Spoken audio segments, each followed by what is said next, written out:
ഈശോയിൽ ഏറ്റവും പ്രിയമുള്ളവരെ, മാർക്കൂസിൻ്റെ സുവിശേഷം 9-ാം അധ്യായം 2 മുതൽ 10 വരെയുള്ള തിരുവചന ഭാഗം യേശുവിൻ്റെ രൂപാന്തരീകരണമാണ് സമാന്തര സുവിശേഷങ്ങളിലുടനീളം നമുക്ക് കണ്ടെത്താൻ കഴിയുന്ന ഒരു വലിയ യാഥാർത്ഥ്യം.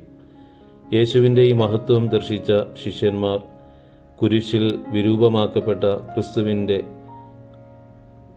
ശരീരം കണ്ടുകൊണ്ട് ഇടറുന്നത് നമ്മൾ കാണുന്നുണ്ട്. എന്നാൽ പരിശുദ്ധാത്മാവിൻ്റെ അഭിഷേകം ലഭിച്ചു കഴിയുമ്പോൾ ധീരതയോടെ അവന് വേണ്ടി സഹിക്കുവാൻ, മരിക്കുന്നത് നേട്ടമെന്ന് പറയുവാൻ തക്കവണ്ണം ശിഷ്യന്മാരിലും ഒരു രൂപാന്തരീകരണം സംഭവിക്കുന്നു. ക്രിസ്തുവിനോട് സഹിക്കുന്ന സകല കഷ്ടതകൾക്കും ഒടുവിൽ മഹത്വത്തിൻ്റെ ഒരു രൂപാന്തരീകരണമുണ്ടെന്ന തിരിച്ചറിവോടുകൂടി നമുക്കും ക്രിസ്തുവിനോടൊപ്പം യാത്ര ചെയ്യാം. ആത്മാവിൻ്റെ നിറവിന് വേണ്ടി പ്രാർത്ഥിക്കാം. കർത്താവെ, അനുഗ്രഹിക്കണമേ. പരിശുദ്ധ ദൈവമാതാവേ, ക്രൂശിതനായ കർത്താവിൻ്റെ തിരുമുറിവുകൾ ഞങ്ങളുടെ ഹൃദയത്തിൽ പതിപ്പിച്ചുറപ്പിക്കണമേ. ആമേൻ.